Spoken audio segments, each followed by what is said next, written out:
주일날 이렇게 미국에 와서 주일 낮에 설교를 한 것은 저한테 굉장히 오래만인 것 같아요. 그래도 다른 교회가 아니라 우리 같은 친구이고 동역자인 우리 이문주 목사님 심호하시는 시온교회에 와서 같이 하나님 말씀 함께 나누게 돼서 감사하고, 또 오늘 이 예배 한 시간을 통하여서 또 하나님이 우리에게 주신 그런 은혜를 또 덧입는 그런 시간이 되기를 간절히 바랍니다. 뭐 주일 설교이지만 부흥의 기간이니까 제가 좀 자유롭게 하겠습니다. 설교하기 전에 제가 하나 여러분들한테 재밌는 이야기 하면서 하려고 그래요. 여러분이 한번 대답해 보세요. 토끼와 거북이가 경기를 했습니다. 아시죠? 토끼와 거북이가 달리기 경기를 했는데 누가 이겼습니까? 거북이가 이겼죠. 잘하시네. 근데 전광판에, 여기 전광판에 오늘의 승리자 토끼 이렇게 써 있어요. 뭐가 잘못된 거예요? 아니, 분명히 거북이가 1등 했죠. 거북이가 이겼잖아요. 근데 여기에 전광판에 오늘의 승리 토끼 이렇게 나왔어요. 왜 그랬을까요? 야, 이것 때문에 고민을 갖게 하면 또 오늘 설교가 안 돼, 또.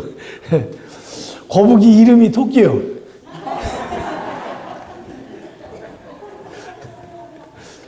거북이 이름이 토끼예요. 그렇게 제가 이야기할 줄 몰랐죠. 근데 그 토끼가 경기하다가 이제 자기가 지고 나서 코가 석자가 빠져가지고 집에서 고민하고 있는데 누가 와서 문을 두드리는 거예요. 그래 봤더니 달팽이가 왔어요. 달팽이 아시죠? 달팽이가 와서 하는 말이 뭐라고 하냐면, 야, 너 어제 거북이하고 경기해가지고 졌다며? 그러니까 토끼가 지금 그래야 너 기분이 나빠 죽겠는데, 거북이한테 졌다고 또 소문이 다 난 거예요. 그러니까 달팽이가 찾아와서 하는 말이 뭐라고 하냐면, 야, 나하고도 시합하자 그랬어요. 그러니까 토끼가 화가 나니까 달팽이 귀싸대기를 한 대 때렸어요.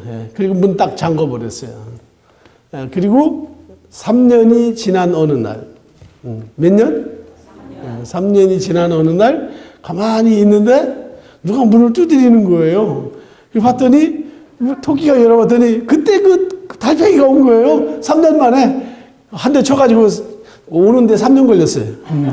그래서 그러면서 문을 두드리면서 척 하는 말이 뭐라고 하냐면은, 야, 네가 시방 나 때렸냐? 이러더래. 야, 이 이야기를 듣고 웃으시는 여러분들은 굉장히 실력 있는 사람들입니다. 네. 3년 만에 와가지고서 너 시방 나 때렸냐? 그러더래요. 제가 무슨 두 가지가 있는데요. 사람은 당한 거는 절대 못 잊는다는 거. 못 잊어요. 토끼한테 맞으니까 달팽이가 3년에도 안 잊어버리고 끝까지 쫓아와서 묻는 거예요. 네가 왜 때렸냐? 그거죠. 그리고 또 하나는 거기에 이제 진리가 뭐냐면은 무엇이든지 3년 정도 지나면 다 희석되게 돼 있어요. 3년 전에 뭐 칼같이 생명같이 아무리 떠들었어도요, 3년 지나면 아무것도 안 해요. 따라합시다. 3년 지나면 아무것도 아니다. 근데 3년까지 가슴에 품고 있는 사람은 그건 이상한 사람이에요. 그건 좀 조심스러운 사람이에요. 우리가 사람 사귈 때 조심해야 돼요. 3년 동안 도끼를 품고 있다. 그러면 아니죠. 그건 사람이 아니죠. 그거는. 우리 그리스도인들도 일반 사회인들이 생각하는 객관적이고 상식적인 것을 우리가 벗어나면 안 돼요. 우리가 더 그 사람들보다도 마음이 넓어야 되고 그 사람들보다도 더 속이 넓어야 돼요. 그게 우리 그리스도인들이 가져야 할 생각입니다. 오늘 말씀에도 항상 기뻐하라고 했잖아요. 기뻐하라. 이 기뻐하라는 말, 우리 예수 믿는 사람들에게 마치 그냥 트레이드 마크처럼 이렇게 돼 있어요. 기뻐하라가. 근데 여러분, 기쁨이 정말 됩니까? 이 세상에서 예수 믿으면서 가장 어려운 게 뭔가 하면 기뻐하라입니다. 안 기뻐해요. 안 기뻐해요. 옆에 분에게 아무 말도 하지 마시고 지그시 한번 웃어봐요. 지그시. 슬쩍 웃어보세요. 웃는 게 쉬운 게 아닙니다. 웃음이 자주 나올 것 같죠? 그게 안 돼요. 여러분, 예수 믿으면서 왜 성경이 그리스도인이 환난과 핍박 중에서도 기뻐하고 또 기뻐하고 바울 사도가 이렇게 빌립보서에서 이런 말을 하는가를 이걸 알아야 돼요, 여러분들이. 그냥 덮어놓고 기뻐하라는 덮어놓고 어떻게 기뻐해요? 속이 안 좋은데 왜 기뻐하지 않는 이유가 있어요? 따라합시다. 본전 때문에 그렇다. 오늘 내가 본전부터 시작할 겁니다. 여러분, 예수 믿으면서 본전 생각나죠? 본전 생각날 때 있죠? 내가 이만큼 했는데, 내가 이렇게 열심히 했는데, 그래도 내가 누군데? 이런 것 때문에 본전 생각, 하나님 앞에서 본전 생각하는 사람들이 있는 거예요, 교회 안에. 세상은 본전 반드시 뽑습니다. 안 하면 그 속상해서 못 살아요. 또 그렇게 하게 돼 있어요. 근데 신앙의 세계는 본전 아니에요. 신앙의 세계는 본전 다 이뤄야 돼요. 손해보고 또 손해보고 또 손해보고. 한강에 돌 던지기. 여러분 선교하죠? 선교하는데 뭐 얻으려고 선교합니까? 선교하면 잊어버려야 돼요. 선교 오늘 내가 10,000불 헌금했어요. 10,000불 보냈어요. 어디 뭐 한다고 해서 100,000불 해서 보냈어요. 끝이에요, 그 이상. 더 이상 그거 가지고 뭐 하겠어요. 하나님을 위해서 한 거기 때문에. 근데 우리는 가끔 교회 안에도요, 본전 생각 때문에 신앙생활을 정말 온전하게 못하는 그런 케이스가 많아요. 평생 신앙생활에도 그럴 수 있어요. 저는 오늘 시온 교회가 본전 따지는 교회가 아니기를 바라요. 하나님 앞에서 어디 그럴 수가 있어요. 네, 생명을 우리에게 주셨는데, 그 은혜를 주셨는데, 주일날 예배 오는데 우리가 하나님 앞에 이렇게 오늘 모든 일을 멈추고 왔잖아요. 여러분들 정말 복받은 사람들이에요. 축복의 사람들이에요. 이거 아무나 못 옵니다, 여기. 여러분, 이 지역에, 이 에머스트 지역에 수만 명이 살아도 오늘 예배당에 이 자리에 와서 앉아있는 사람 별로 없습니다. 안 옵니다. 왜 그래요?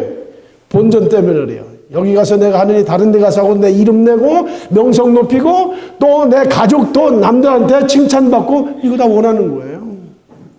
근데 예수 안에서 여러분들이 예수님으로 말미암아 그 은혜를 힘입고 그런 감격이 있고 그런 기쁨이 있는 그런 삶 여러분에게 늘 주어지기를 간절히 소망합니다. 달팽이 같이 3년대도 안 내버릴 수 있어요.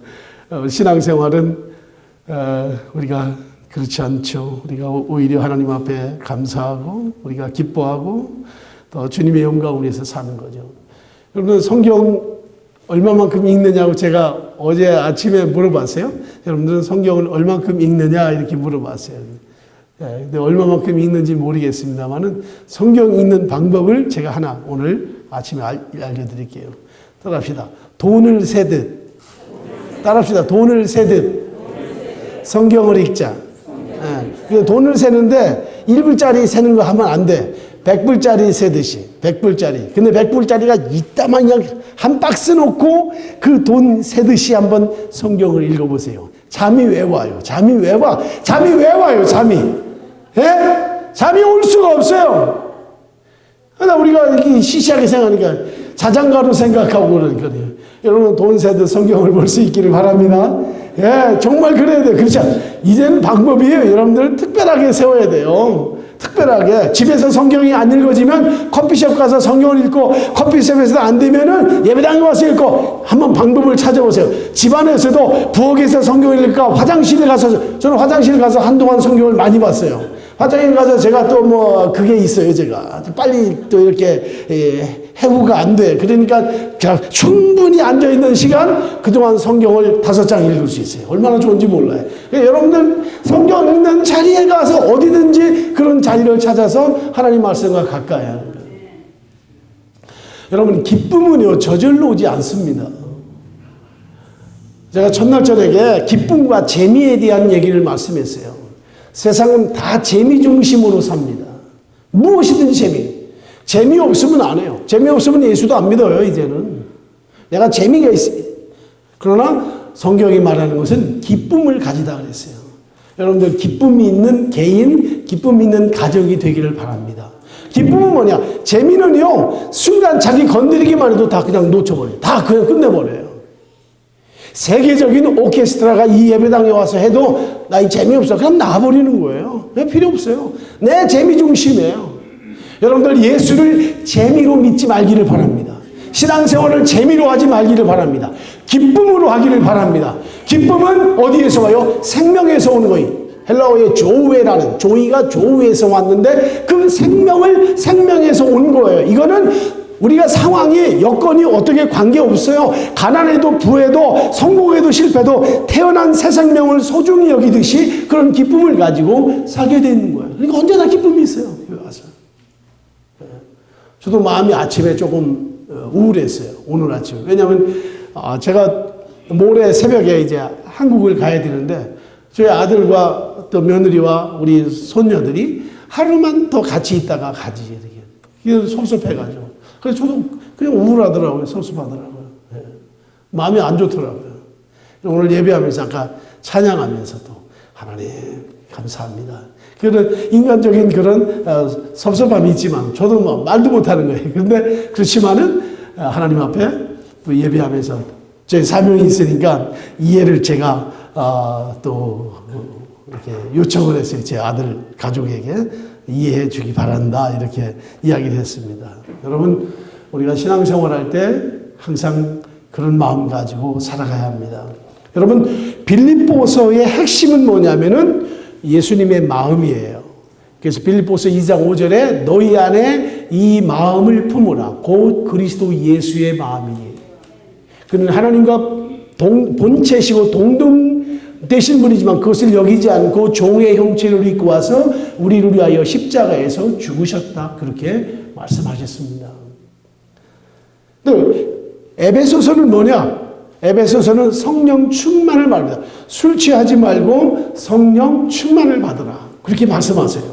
골로새서는 뭐냐? 하나님이 그리스도의 말씀이 너희 가운데 풍성히 거하기를 원한다. 그러니까 빌립보서는 그리스도의 마음, 에베소서는 성령 충만, 골로새서는 그리스도의 말씀이 충만하기를 원한다. 근데 오늘 제가 바로 빌립보서에 있는 이 말씀을 가지고 함께 오늘 은혜 나누기를 원합니다. 우리 이 시온 교회가 주님 앞에서 죽기까지 복종하는 겸손한 주님의 마음을 갖고 부흥하는 교회가 되기를 바랍니다. 저는 앞으로 제4의 부흥의 시대가 만약에 온다면 한국교회나 뭐 세계교회 마찬가지고 작은 저의 마음인데요. 앞으로 한국교회 부흥의 시대가 온다면 무엇을 근거로 할 건가? 저는 빌립보서 2장 5절이라고 생각해요. 예수의 마음을 갖는 부흥이 일어나야 됩니다. 여러분 사람들이 얼마나 거칠어졌는지 몰라요 요즘. 세상 사람들은 말할 것도 없어요. 그러나 예수 믿는 사람들도 마음이 거칠어졌어요. 마음이 거칠어진 채로 신앙생활합니다. 부드럽지 못해요. 굉장히 예민하고 교회 와서 나 건들기만 해봐라. 다 그런 스타일이에요. 제가 목회하면서 그걸 느꼈어요. 서울에서. 그냥 잘해줘야 돼요. 무조건 목사가. 그게 아닌데 내가 하나님 앞에 경배하려고 하나님을 예배하는 건데 교회에서 뭐 설설설설 그냥 겨야 되고 그게 아니에요 여러분. 하나님 앞에서 우리가 대하는 자세 그러면 안 되거든요. 근데 그냥 성도들이 상당히 많은 사람들이 나 건들지 마. 나 건드리면 가만 안 놔도 전부 다 그런 생각들을 다 가지고 있어요. 그건 아니에요. 그건 그리스도의 마음이 아니에요. 예수님의 마음은 낮아지는 거예요. 한없이 낮아지는 거예요. 한없이 낮아져요. 저는 우리 교회 교우들한테도 그렇게 얘기하고 우리 특별히 교역자들에게 그런 이야기를 나눕니다. 주일 예배를 끝나고 오늘 예배 너무 잘 드렸어요. 주일 낮 예배도 너무 잘 드리고 찬양 예배도 잘 드리고 너무 기쁜 거예요. 하루 종일 새벽부터 와가지고 교회 와서 예배하면서 기뻤어요. 오늘 예배 너무 충만하고 감사하고 기뻐요. 오늘 예배 잘 드려서 너무 좋은 날이야. 이런 생각이 들 때는 제가 화장실 가라고 그랬어요. 화장실 가서 나 같은 죄인에게 하나님은 오늘 이런 큰 은혜를 주시다니 너무너무 감사합니다. 눈물로 감사하며 화장실 가서 혼자 울어라. 제가 우리 교역자들에게 그렇게 가르쳐요. 우리 교우들도 그렇게 해요. 정말 감사하고 정말 은혜가 충만하고 오늘 같은 날이 나에게 없었다 하면 뭐 하면서 그게 아니라 화장실 들어가서 나 같은 죄인에게 오늘도 또 은혜를 주시다니 이런 은혜를 주시다니 세수하면서 울으라 그랬어요. 맞아요. 하나님 앞에 하나님께 받은 은혜 많으면 많을수록 우리가 더 겸손해지고 더 낮아지는 거죠. 예, 여러분 이 빌립보 교회가요. 빌립보가 어떤 교회인가 하면 바울과 실라가 감옥에 갇혀서 고문을 당했던 곳입니다. 고문. 예수님 때문에 고문당했어요. 매를 많이 맞고 고통을 많이 겪었습니다. 바울과 실라는 이 고문을 당하고 투옥되었는데 거기에서 어떻게 하는가 하면 찬미하고 기도했다 그랬어요. 하나님께 찬미하고 기도했습니다. 그런데 성경에 기도의 내용은 나오지 않습니다. 무슨 기도를 했는지 거기에 전혀 나오지 않아요. 다만 거기에서 어떻게 해요? 기도한 거예요. 기도했어요. 쉬지 않고 하나님을 찬양하고 밤중쯤 되어서 기도하고 찬양했을 때 감옥의 문이 열려졌다 그랬습니다. 여러분 보통 감옥이 열리면 어때요? 여러분 빌립보 감옥은 보통 감옥이 아닙니다. 빌립보라는 이름이 로마의 황제의 이름을 따가지고 지은 도시예요. 그렇기 때문에 이 도시는 오늘의 뭐 뉴욕처럼 저 아시아의 홍콩, 도쿄, 서울처럼 많은 사람들이 비즈니스하고 돈을 벌기 위해서 몰려오는 곳이 빌립보입니다. 그러니까 어마어마한 사람들이 거기 왔고 실력 있는 사람들이 많아요. 죄도 많이 짓기 때문에 감옥이 보통 감옥이 아닙니다. 엄청나게 많은 숫자가 거기에 이제 투옥이 되어 있는 그런 감옥입니다. 근데 거기에서 감옥문이 열리면 감옥문이 한꺼번에 다 열렸으면 죄수들이 그냥 다 도망가야 될 거 아닙니까? 그래요, 안 그래요? 문이 열렸는데. 근데 성경을 여러분들이 잘 보면 알지만 사도행전에 보면은 사도행전 16장에 보면 한 사람도 나가지 않아요. 단 한 사람이요. 감옥에 그냥 스테이하고 있어요. 이건 놀라운 일이잖아요. 따라합시다. 이것이 하나님의 임재다. 하나님이 그걸 봐야 돼요. 아, 신났다. 그게 아니에요. 하나님이 거기에 지금 같이 하는 거예요. 하나님이 역사하시네요. 한 사람도 나가지 않아요, 거기에서. 예, 죄수들이 얼마나 놀랐겠습니까? 찬송하고 기도하니 문이 열렸습니다. 하지만 아무도 그 상황에 문이 열려진 거기에 반응하지 않고 나가지 않고 주님께 반응합니다. 하나님이 그 다음에 어떤 일을 전개해 나가시는지 그걸 마치 다 기다리시듯이 그냥 조용히 있는 거예요. 예, 저는 이 빌립보서를 볼 때마다 제가 많은 주님의 은혜를 받습니다. 거기에 나오는 그 중요한 핵심 메시지 중에 하나가 뭐냐면 능력을 따라 움직이지 말고 주님의 마음을 따라 움직이는 거예요. 오늘날 많은 사람들이 어떤 능력, 권능, 뭐 은사, 무슨 축복 뭐 이런 것만 따라가는데 그게 아니에요. 예수님의 마음을 따라가야 돼요. 그렇게 되기를 바랍니다. 여러분 그게 신앙이에요. 기독교 신앙은 눈에 보이지 않는 거라고 했잖아요. 믿음은 눈에 보이면 가짜예요. 믿음은 눈에 보이지 않는 거예요.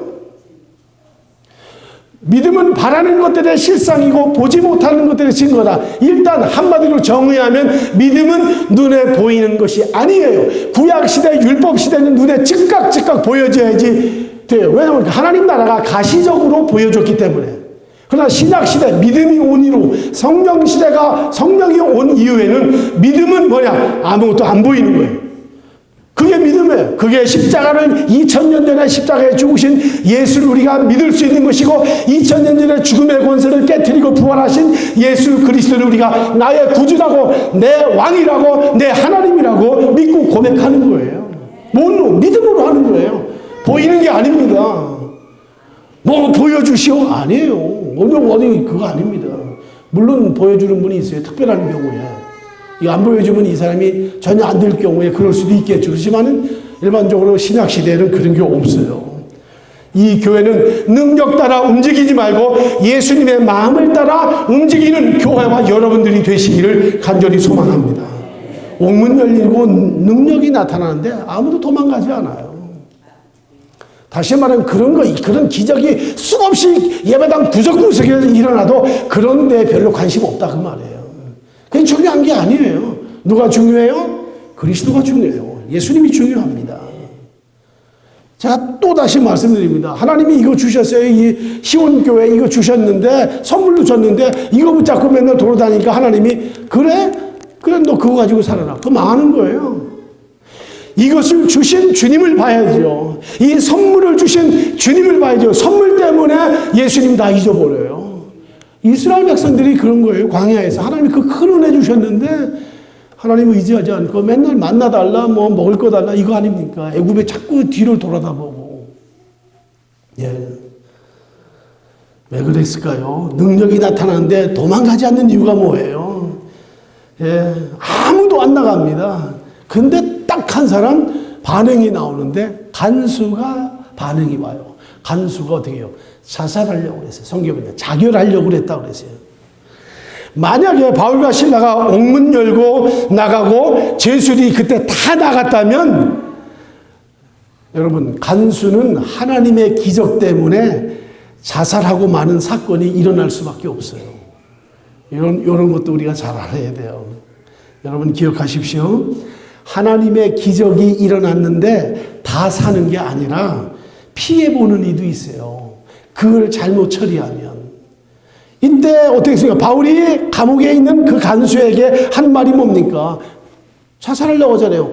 그 사람이 누굽니까? 어젯밤에 바울 사도를 때린 사람, 린치를 가한 사람입니다.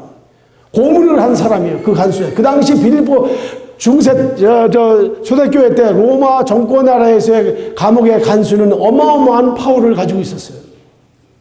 그러니까 이 죄수 바울을 그냥 가만 놔두지 않았던 거죠.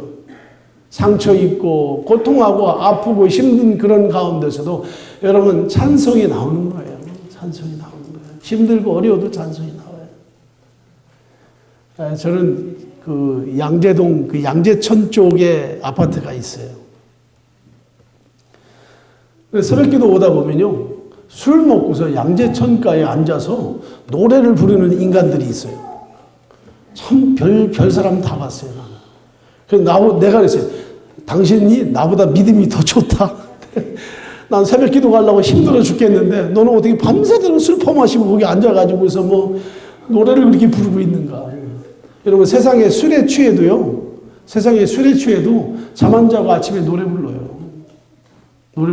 근데 예수 믿는 사람들이 어떻게 예수 믿는 사람들? 예? 찬송은 잘 부릅니까? 자, 기도를 얼마나 많이 하십니까? 첫날 부르고. 두 번째, 성경을 얼마나 읽습니까? 세 번째, 오늘 마지막 날인데 여러분 찬송을 얼마나 부르십니까? 여러분 집안에서 찬송을 하루에 몇 번 불러요? 좀 물어보고 싶어요, 여러분. 찬송 부르세요. 바울 사도가 여러분 생각해요. 매를 맞고 린치를 가하고 온몸에 상처투성인 그가 감옥에서 밤중쯤 돼가지고 자정쯤 돼가지고 그때부터 찬송을 부릅니다. 한번 가만히 생각해 보세요. 예, 이게 본전 생각나면 못하는 거예요. 찬송 못해. 억울해서 못해요. 근데 바울과 실라가 찬양하고 기도하고 할 때 옥문이 열리고, 보통 사람 같았으면요, 그 간수가 자결하려고 했으면 잘 됐다. 나도 어떻게라도 좀 보복하고 싶은데 네가 스스로 죽으려고 하니까 잘 됐다. 뭐 그렇게 생각했을지도 몰라요. 안 그랬죠. 바울 사도가 뭐라고 말합니까? 그를 향해서 주 예수를 믿으라. 그리하면 너와 내 집이 구원을 얻으리라. 이 말씀을 전해준 거예요. 여기 놀라운 일이 있어요. 원래 복음은 원래 여러분 보세요. 복음은 죄수들에게 전해야 되잖아요. 맞아요? 틀려요? 죄인들에게 복음을 전해야 되잖아요. 특히 이 상황에서, 지금 감옥의 상황에서 죄수들에게 전해야 되잖아요. 근데 죄수한테 복음을 전하는 것이 아니라 죄수를 다스리는 간수에게 복음을 전합니다. 이런 원리를 우리가 좀 캐치할 수 있으면 좋겠어요. 죄수들이 구원받았다는 말이 한 군데도 안 나옵니다. 감옥에 있는 죄수들이 구원받아야 되잖아요. 안 받아요. 아마 저 같았으면 아마 이런 생각 가졌을지 몰라요. 감옥이 열렸잖아요. 야, 내가 아까 기도하는 거 너희들 봤지? 내가 밤새 기도하고 찬송하는 거 봤지? 내가 기도하니까 문이 열렸지? 나 그런 사람이야. 뭐 그러지 말고 우리 나가서 앞에 나가서 교회나 개척하자. 그래서 거기에다가 빌립보 감옥에서 나온 사람들끼리 거기 아주 괜찮은 사람들 많으니까 아마 교회 개척했을 거야. 뭐 금방 부흥했을 거야. 막 그래. 네. 엉뚱한 생각 같지만. 그러나 바울이 그 간수 한 사람을 향하여서 복음을 전합니다. 이 말씀을 이해하기 위해서 사도행전 16장을 제가 잠깐 설명할게요. 바울 사도가 원래 아시아에 가서 복음을 전하기를 원했습니다. 근데 아시아에서 복음을 전하기 원했지만 하나님이 아시아에서 복음 전하는 것을 성령이 막았다 그랬어요. 다시 말하면 바울 사도가 아시아에 가서 복음을 전하기 위해서 자기 나름대로 완벽한 준비를 했습니다. 뭐 후원자도 준비했을 것이고 돈도 준비했을 것이고 모든 상황 그 현지에 대한 많은 것들을 연구해 가지고 완전히 셋업했어요. 그런데 성령이 그날 밤에 너 아시아 가지 마. 바울 사도가 그날 그 자리에서 하나님의 말씀을 듣고 그냥 거기서 멈춥니다. 사실은 이거 우리가 배워야 돼요. 우리는 고집 때문에 우리 신앙을 망가질 때가 얼마나 많습니까? 내 고집 때문에 하나님 앞에 받은 은혜를 내 고집이 그냥 다 사라지게 할 때가 많이 있어요. 하나님이 노하니까 그냥 노예요. 안 하는 거예요. 그리고서 그 밤에 환상을 보는데 마게도니아 사람 한 사람이 손짓하면서 뭐라 하냐면 건너와서 우리를 도우라. 건너와서 우리를 도우라. 건너와서 그 한 사람이 그 환상을 보면서 바울이 그때 그 결심을 합니다. 아하, 하나님이 나를 마게도냐로 가게 하기를 원하시는구나. 그래서 마게도냐를 갑니다. 그 마게도냐에 가서 제일 먼저 간 곳이 바로 빌립보예요. 빌립보. 빌립보에 가서 바울 사도가 어떤 사람입니까? 능력의 사람이잖아요. 왜? 복음을 전할 때마다 병자가 일어나고 죄인들이 돌아오고 기적이 일어나고 얼마나 놀라운 일이 벌어졌어요. 그런데 처음으로 이제 선교 가면서 빌립보에 갔는데 빌립보에 가서 그 바울 사도가 전도하면서 있었던 일이 뭡니까? 사람을 찾아서 저 강가에 갔더니 일단의 여성들의 무리가 거기서 기도하고 있는 사람들이 있어 갔어요. 근데 그 사람들은 예수를 믿는 사람은 아니에요. 그냥 일단의 무리들이 거기 유대인들도 있을 거고 다 있었을 거예요. 그런데 거기서 무리가 있는데 거기에 가서 바울 사도가 복음을 전합니다. 그 많은 사람들에게 복음을 전했는데 바울의 복음을 듣고 회개하고 예수님을 영접한 사람이 몇 명입니까? 몇 명이에요? 다 여러분들 얼굴 모습이 나 그때 거기 안 있었는데 그러시는 것 같아요. 한 명 얻었어요. 한 명. 바울 사도가 그 대사도가 설교하고 전도하고 역사를 이루는데요. 한 사람 회개합니다. 한 사람 돌아옵니다. 그게 누구예요? 자주장사 루디아라는 여성이에요. 한 여성. 남자도 아니고 여성이에요. 그 당시 여성이 돌아온다는 것은 굉장히 어려운 쉬운 게 아니에요. 회당이나 이런 성전에 누가 옵니까? 여성들은 못 들어왔어요. 남자들만 왔잖아요. 하나님께 보이는 것도 남자만 보였어요. 그래서 남녀의 관계에 있어 가장 극이 강한 데가 유대인들이에요. 종교적으로. 그래서 한 사람 루디아를 얻습니다. 하나님이 결국은 한 사람 루디아를 얻게 하기 위해서 우여곡절 모든 걸 거치면서 그 빌립보에 가게 합니다. 그랬더니 루디아가 어떻게 합니까? 자기 집에 모시고 가서 자기 집 가족의 세례를 받고 예수님을 영접하고 거기서 빌립보에서 최초로 예배가 시작되고 교회가 시작되는 거예요. 놀랍지 않아요? 돈이 많아가지고 힘이 많이 있어가지고 척척 예배당도 뭐 그냥 의리의리한 거 한 번에 다 사고 준비해놓고 건물도 준비하고 그게 아니에요. 바울 사도 한 사람 얻기 위해서 빌립보에 가서 갖은 고생을 합니다. 근데 문제는 여기 있어요. 그 다음에 길을 가는데 빌립보에 가서 길을 가는데 여자가 귀신 들려가지고 점을 치는 여자를 만났습니다. 이게 바울 사다 보니까 성경에 보기에 너무 긍휼히 여겼어요. 불쌍해서 못 견디겠어요. 그래서 기도해가지고 그에게서 귀신을 내쫓습니다. 그 여자 점장에서 귀신 내쫓았어요. 잘한 거예요? 잘못한 거예요? 잘한 거잖아요. 귀신 들린 여자 귀신이 나가 온전하게 된다. 근데 여러분 보세요. 귀신 쫓아내고 온전하게 됐다는 것 때문에 그 뒤에 봤더니 주인이 따로 있어요.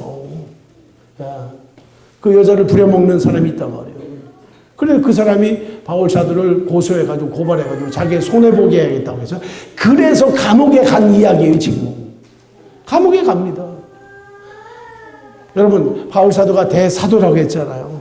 기껏 가서 좀 그래도 빌립보에서 빌립보 성장을 구원시키든지 빌립보의 경찰서장을 구원시키든지 판사를 구원시키든지 뭐 그럴 수 있는 거 아니에요. 로마의 시민권까지 있는데. 그리고 귀신 들린 여자 하나 고치는 거예요. 처음에 그 여성 하나 루디아는 사람 하나 구원시키고 두 번째는 그 거기 그 귀신 들려 점을 치는 점장이 하나 구원시킨 거예요. 어떻게 보면요 대사도 참 한심하다. 대사도가 어떻게 저럴 수 있을까? 우리가 그렇게 생각할 수 있을 거예요. 그 일로 인해서 이제 감옥에 갑니다. 그 사람은 살아났어요. 그 감옥에 가서 지금 감옥에 가서도 또 한 사람 만나는 거예요. 누굴 만나요? 간수. 한 사람 간수를 만나요. 주님의 관심은 따라합시다. 한 사람. 따라합시다. 한 사람. 한 사람이에요. 99마리 양이 아니라 잃어버린 한 마리 양을 찾으러 오셨다는 예수님의 말씀을 그대로 가지고 산 사람이 바울 사도예요. 저는 이 교회가 한 영혼을 소중하게 여기는 그러한 생명력 있는 그런 교회가 되기를 축원합니다. 그것이 주님의 마음이에요. 화려하지 않아도 돼요. 화려한 적이 없습니다. 화려한 건 인간이 화려하게 만들었어요. 하나님 앞에서는 그런 것도 없어요. 하나님은 언제나 작은 자였어요. 여러분 예수님 앞에 왔던 자들을 한번 생각해 보십시오. 어디 고관 대작들이 와서 예수 믿었습니까? 고관 대작들이 예수님 영접했습니까? 사회적으로 완전히 냉대받는 문둥병자, 중풍병자, 온갖 병에 걸린 자, 간음하다 현장에서 잡힌 여자, 그 다음에 뭐예요? 세리들, 이런 사람들이 주님 앞에 나와서 주님을 만나게 됩니다. 거기 있는 여러 종류의 모든 죄인들을 대표하는 사람들이요. 하나님께서 한 영혼을 그렇게 살리시기 위해서 바울 사도를 사용하셨다는 거예요. 우리 교회가 빨리 부흥해야 되는데, 우리 교회가 빨리 뭐 해야 되는데, 아니에요. 한 영혼에 대해서 여러분들이 관심을 집중적으로 쏟아봐야 돼요. 우리 교회에 제가 여성들 성경 공부를 하고 있습니다.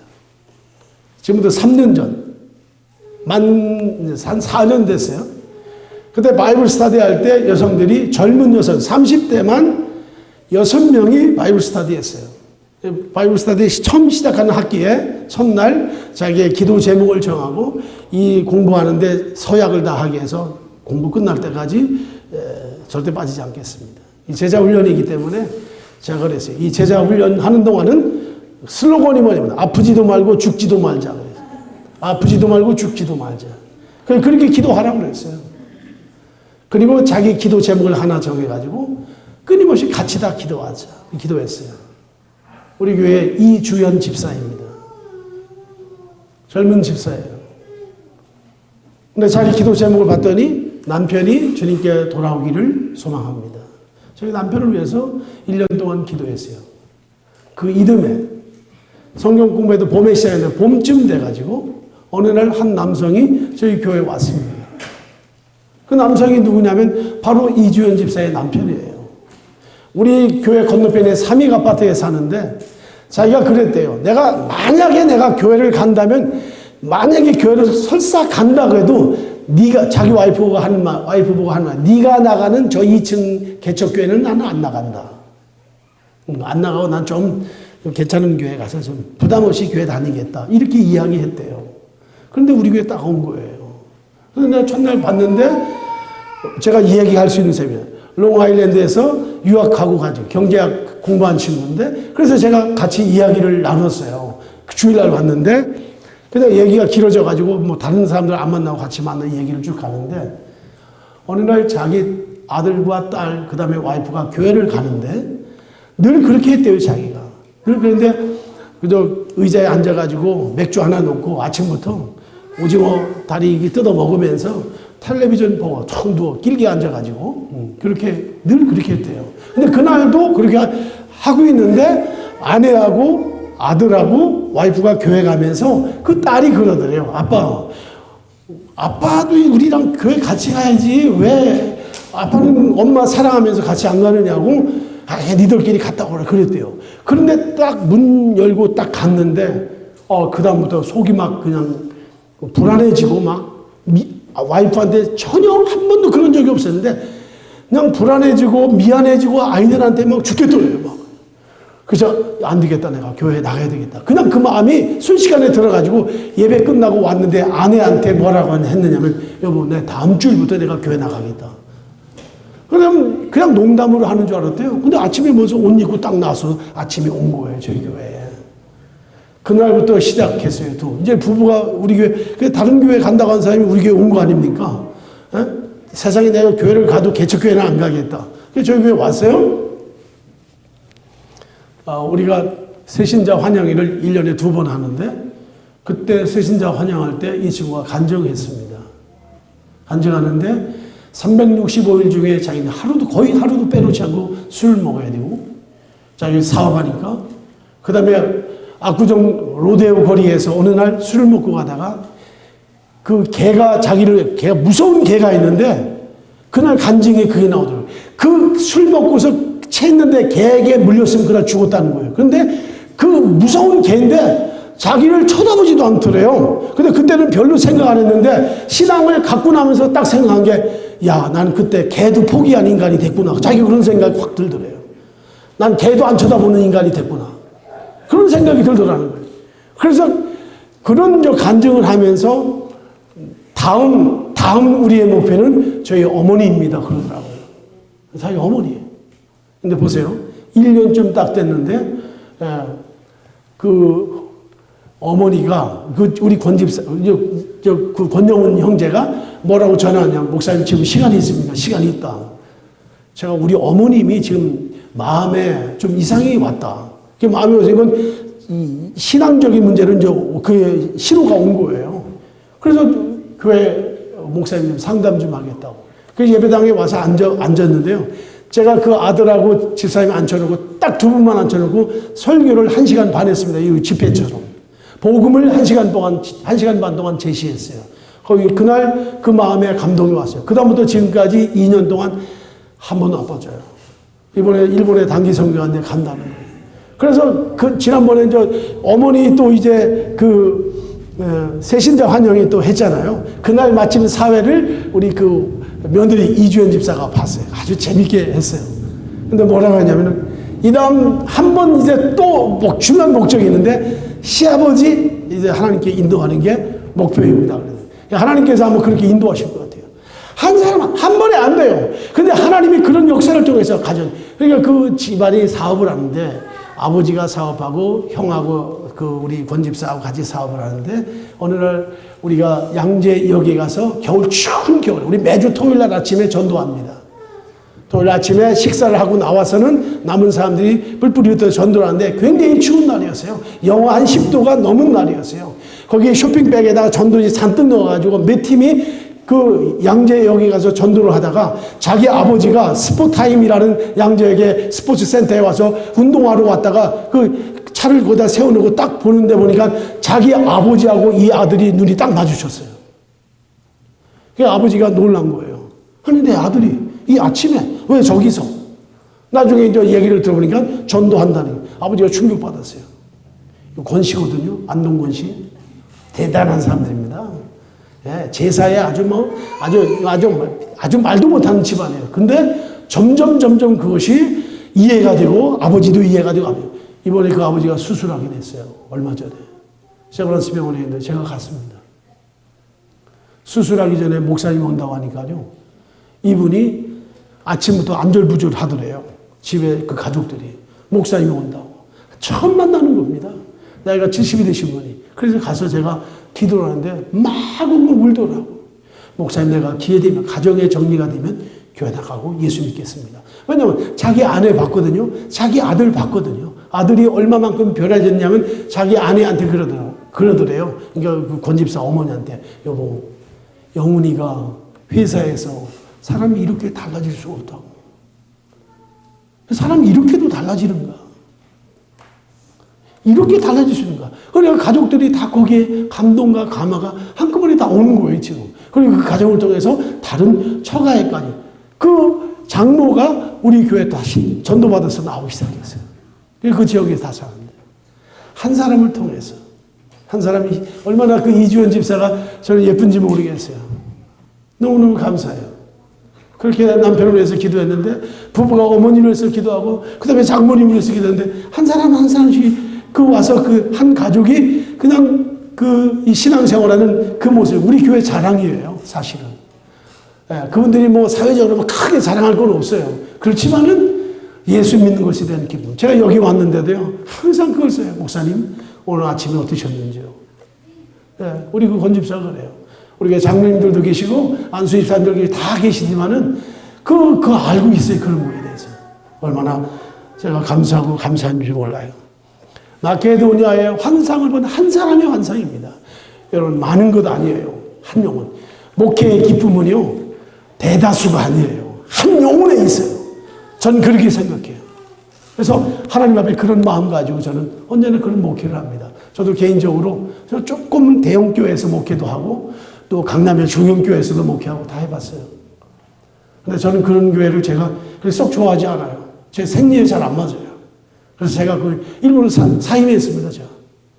예, 가서 안 맞아요. 내 옷을 입어야지 내 옷에 맞지 않는 옷을 입고 내가 대접 잘 받고 대우 잘 받고 뭐 교회가 크니까 이름도 내고 떵떵거리고 좋은 차 타고 기사 두고 그게 아니에요.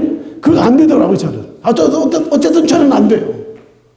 그래서 저 교회 개척했습니다. 목사님 여기 와서 30년 이렇게 교회 목회하시고 제가 부러워요. 한교에서 이렇게 오래 계셔서. 저는 4번 개척했어요. 미국에서 2개 개척하고 한국에서 대학 교수하면서 2개를 개척했습니다. 그런데 잘못하니까 개척만 한 것 같아요. 근데 하여튼 저에게 또 개척의 사명을 하나님 주셔가지고 그렇게 그 일을 합니다. 여러분 꼭 허다한 무리가 와야 한다고 오는 것이 성공하는 목회는 아닙니다. 예, 감옥에 갔는데 죄수의 문으로 갔는데 거기서 기도하면서 문이 열리는데 여러분 죄수와 함께 하지도 않았고 함께 나가지도 않아요. 바울 나가지 않아요. 왜? 사명이 있어요. 사명. 한 영혼 간수를 구원하시기 위해서 하나님은 바울을 감옥에 보내는. 여러분 하나님의 기쁜 뜻을 아시겠습니까? 그 간수한 사람을 선택하시기 위해서 그 간수한 사람을 구원시키기 위해서 그리고 놀라운 말씀 사도행전 16장 33절 우리가 너무나 잘 아는 말씀 주 예수를 믿으라 그리하면 너와 내 집이 구원을 얻으리라 온 천하에서 모든 주의 종들이 모든 전도자들이 외치는 이 말씀을 기록하기 위해서 하나님은 바울 사도를 감옥에 들어가게 하고 그 감옥에서 결국은 한 간수를 구원해내고 그 간수 온 가정이 가서 그날 세례를 받고 구원에 동참하는 이 축복을 얻는 것을 우리들이 보게 됩니다. 놀랍게도요 허다한 죄인들이 그 죄인들에게 복음을 전하지 않았어요. 바울이 이럴 수 있습니까? 아니 한 번 해가지고 한 번에 좀 멋지게 좀 할 수 있는데 근데 그렇지 않았죠. 아니, 아까도 말했지만 옥문이 열렸는데 얼마나 신납니까? 제수들 보고 야 봤지 너희들 아까 좀 시끄러웠지만 내가 기도하고 찬송할 때 옥문이 꽉 열리는 거 봤지? 나 그런 사람이야. 이리 와. 할 수 있었을 거예요. 그러나 그렇지 않습니다. 따라합시다. 주 예수를 믿으라. 바울의 말이 하나도 안 나와요. 자기 퍼스널 히스토리가 안 나와요. 자기 백그라운드 한마디 하지 않아요. 뭐예요? 주 예수를 믿으라. 주 예수를 믿으라. 예수님이 좋아서 어쩔 줄 모르는 사람이에요. 제가 로마에 그 바티칸 시 안에 그 바울을 기념하는 기념 예배당이 있어요. 거기 가면은 바울이 당했던 그 참수당했던 그 돌과 그 시쪽이 있는데 근데 목이 잘려서 3번 잘려나갔다 3번 튀었다고 하잖아요. 그 3번 튈 때마다 예수를 3번 외치고 죽었다고 그래요. 근데 그 동상을 이렇게 해놨어요, 거기다. 거기 가서 바울 사도에서 많이 공부를 했지만은 그때 가서 얼마나 리얼하게 그게 다가오는지 몰랐어요. 예수를 위해서 죽을 수 있는. 그리고 끝까지 예수를 외치는 바울의 생애를 우리가 거기서 보게 됐어요. 우리 목사님께서도 이 교회 목회하시면서 아마 한 영혼의 소중성, 잃어버린 한 마리 양을 찾는 아마 그런 목자의 심정으로 오늘 지금까지 왔으리라고 저는 분명히 믿습니다. 예, 뭐 우리가 이런 생각 가질 수 있어요. 사람들이 갑자기 많이 모이고 하게 되면 뭐 능력도 필요하고 리더십도 필요하다는 이런 생각이 착각이에요. 그러니까 전부 다 세상으로 빠지는 거예요. 세상 방법을 교회가 다 동원하는 거예요. 다 동원하는 거예요. 모든 거 다 동원하는 거죠. 예? 아니에요. 그리스도의 마음을 품어야 돼요. 예, 내가 너희 교회에 기대하는 것은 겸손한 마음, 자기를 비우는 마음, 예수 그리스도의 마음. 예, 이거 가지라는 거예요, 주님이.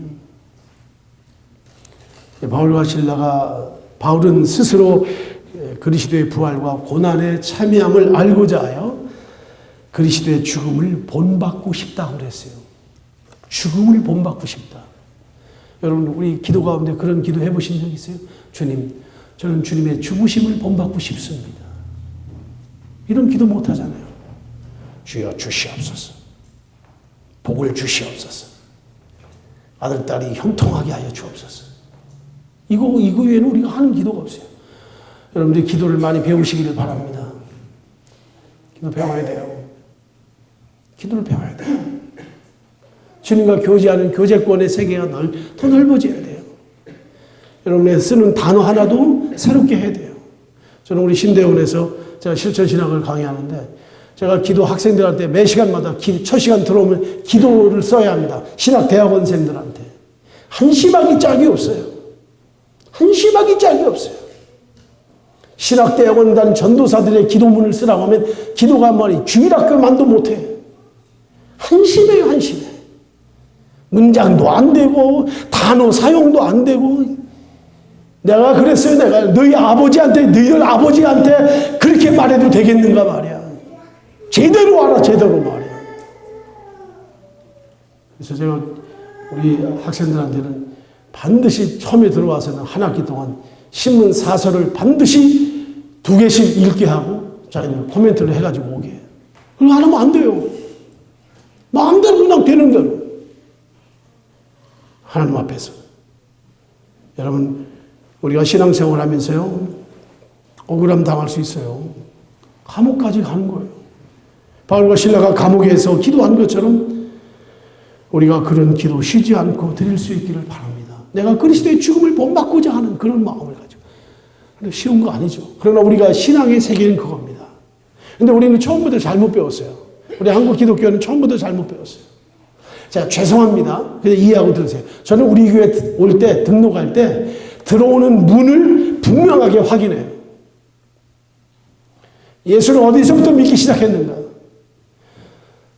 세례를 받았는가? 직분을 어디서 받았는가? 그리고 우리 교회 교인이 되기 위해서는 12개의 서약서를 써야 돼요. 반드시 써야 돼요. 우리 교회, 제가 교회 개정할 때 목사님 첫날 그런 말씀하셨어요. 우리 교회는 문턱을 높이자 하는 그런 슬로건을 가지고 교회를 개척했습니다. 나 문턱 높이겠다. 우리 교회 아무나 못 온다, 내가. 제가 굉장히 이율배반적이죠? 제가 이렇게 했어요. 예수 앞에는 누구나 올 수 있지만 우리 교회는 누구나 올 수 없다. 난 우리 교회 조건을 제시하겠다. 교회가 아무나 왔다 갔다 해도 되는 데냐? 난 안 된다. 한 번 오면 멤버십을 가지면 하나님 나라에 갈 때까지 그 마음 가지고 신앙생활을 해야 된다. 그렇게 했어요. 그 조건이 뭔지 아세요? 첫 번째, 중요한 거예요. 하나 입양해야 돼요. 우리 교회 교인들이라면 입양해야 됩니다. 예, 현지 입양이에요. 그래서 가장 적게로는 3만 원부터 시작해가지고 10만 원까지 아이들 키워야 돼요. 우리 교회 우리 교회인데 93명을 우리가 지금 아이들 키우고 있어요. 개척교회지만 우리 목사님 교회가 똑같아요. 여기랑 우리 교회 크지 않아요. 93명의 아이들을 매월 그들에게 생활비와 모든 걸 학비를 다 해주고 있습니다. 긍지를 가져요.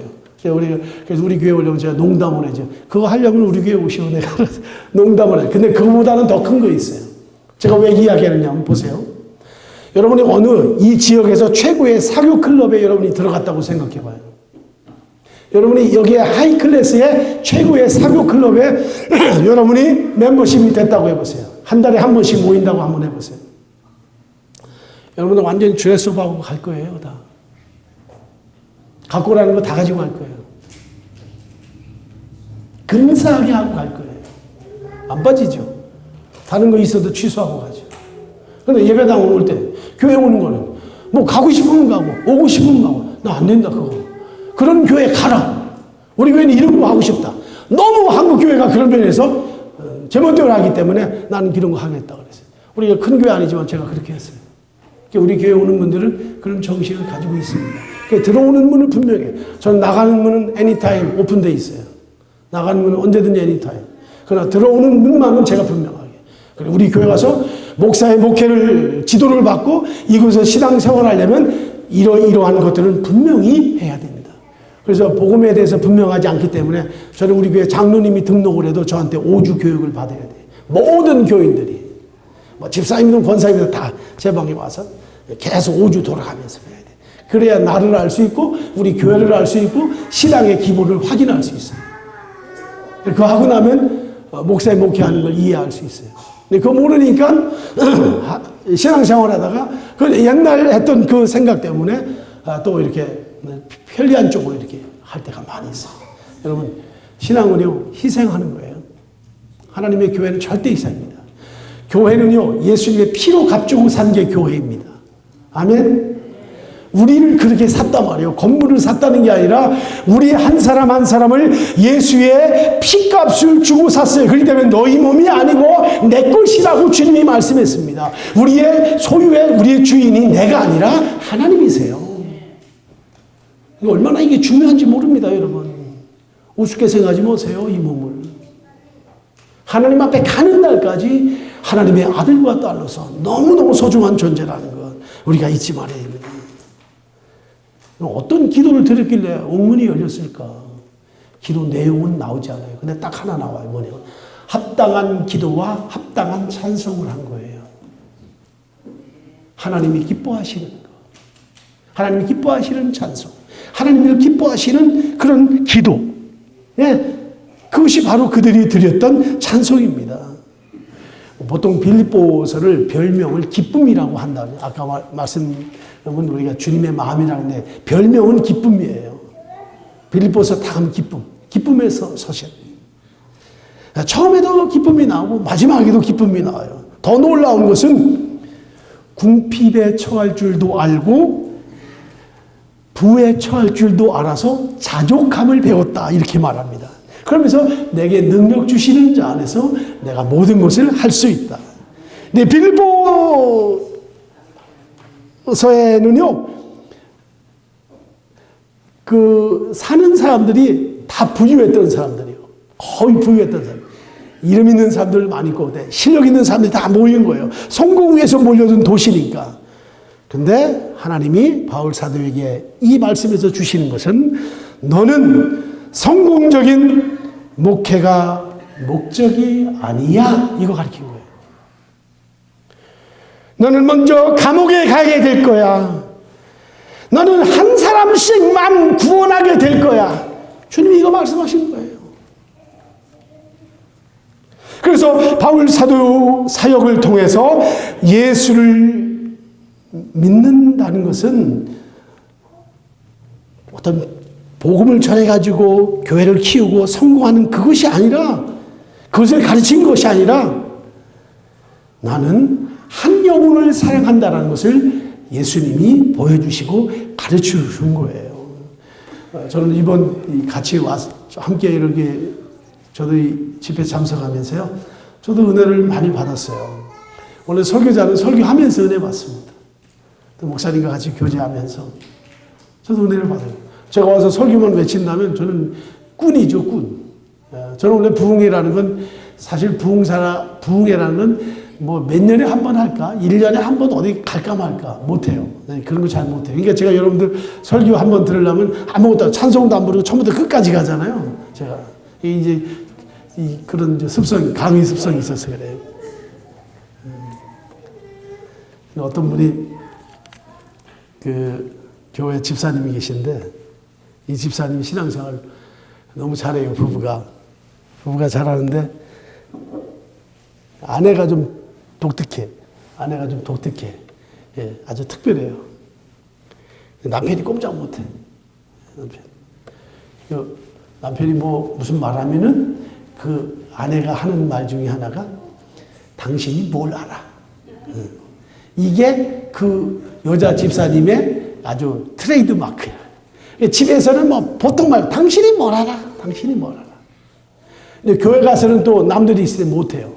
밥판도 식사판도 제일 먼저 갖다 주고 여보 하면서 갖다 주고 아주 뭐 그냥 교회에서는 너무 잘하는 건데 예배당 다 끝나고서 차만 딱 타고 출발하면 벌써 남자가 긴장해야 돼요. 왜냐면 당신이 뭘 알아 하면 큰일 나니까.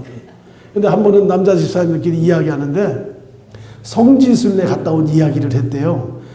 근데 이 집사님이, 남자 집사님이 성지순례에 대한 이야기를 막 신나게 한 거예요. 그랬더니 그 여자 집사님이 금방 와가지고 한 말이 당신이 뭘 알아? 성지순례도 안 갔으면서도 당신이 뭘 알아? 요즘은 안 갔다 온 사람이 더 잘 알아. 요즘은 안 갔다 온, 여기서는 잘 모르지만 미국에서 한국에서 그런 얘기 있어요. 미국 갔다 온 얘기 잘하는 사람은, 미국 얘기 잘하는 사람은 미국 안 갔다 온 사람이 더 잘 얘기한다고. 네, 그런 얘기가 있어요. 네. 근데 하루는 이제 그러니까 남편이 얼마나 힘들겠어요. 조금만 하면 좋은데 계속 그러니까. 그러니까 이 부인이 뭐 집에서는 뭐 말도 못 하는 거죠. 근데 하루는 남편이 아침에 출근했다가 좀 있는데 전화가 왔어요. 회사에서 전화 왔는데 지금 당신 남편이 교통사고로 병원에 들어가 있다고.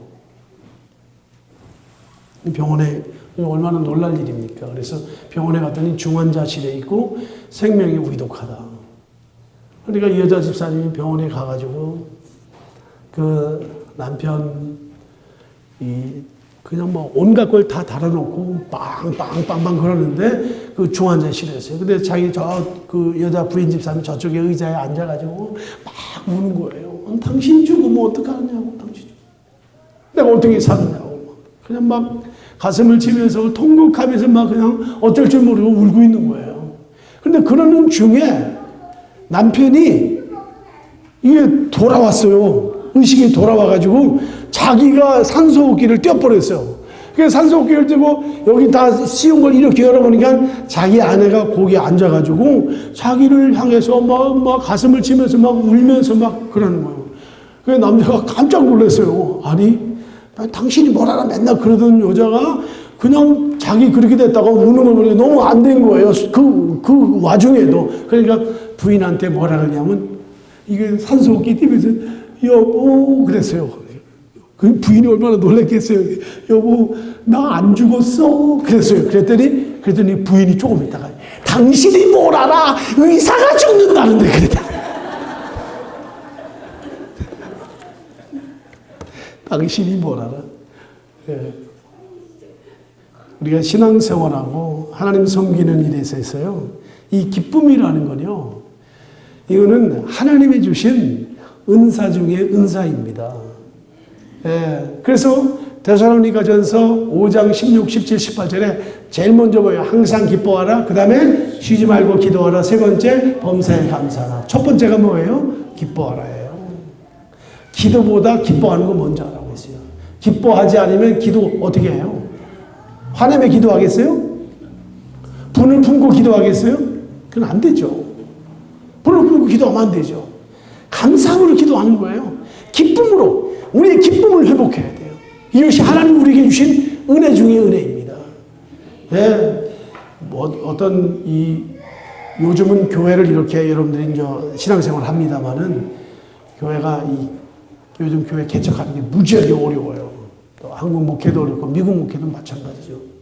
어떤 분이 뭐 태국에 여행을 갔는데 코끼리를 가지고 쇼를 하는데 한 사람 그 코끼리를 가지고 움직이는 사람이 그러더래요. 코끼리 이 고개를 흔들게 하면 이게 아니라 양쪽으로 흔들게 하면 상금을 주겠다 그러더래요. 그래서 뭐 사람들이 가가지고 뭐 꼬챙이를 찌르고 뭐 코를 잡고 막 흔들어 제끼고 별짓 다 했는데 코끼리가 이거 움직이질 않더래요.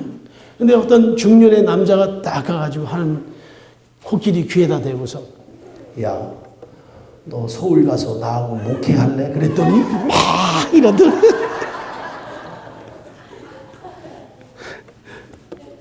그런데 한 번 더, 하나 더 한다고 하면서 코끼리를 울리는 사람, 코끼리를 엉엉 울게 하는 사람은 그보다 상금을 더 주겠다 그랬대요. 그래서 뭐 진짜 가서 뭐 발을 뭐 짓지고 별짓대 코끼리가 울겠어요? 안 울지. 근데 또 그 어떤 그 한 남자 내가 하겠다고 딱 하더래. 야, 너 미국 가서 나하고 교회 개척할래? 그랬더니 울더래 코끼리가. 이 만들어낸 얘기겠지만은요, 얼마나 교회 사역이 어렵다는 것을 그런 에피소드로 이렇게 나온 것 같아요. 여러분, 합당한 찬송과 합당한 기도를 하는 여러분들이 꼭 되시기를 바랍니다. 빌립보 교인들처럼 궁핍에 처해 어떤 상황에서도 궁핍하든 연약하든 자족함을 배우고 내게 능력을 주시는 그분 앞에서 능치 못함이 없음을 말할 수 있는 그런 체험적인 신앙을 우리가 갖기를 바랍니다. 여러분, 좋을 때는 다 잘해요. 좋을 때는 본전 얘기 안 합니다. 좋을 때 누가 본전 얘기해요? 안 좋을 때.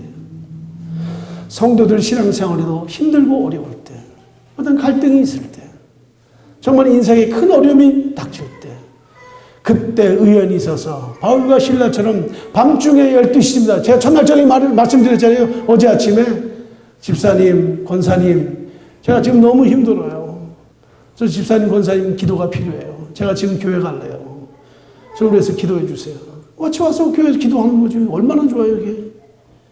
밤을 지새우면서 기도하고, 누군가를 위해서 밤을 지새우면서 기도하고, 누군가를 위해서 금식하며 기도할 줄 알고, 이게 바울이 저 빌립보 감옥에서 기도했던 그 정신이에요.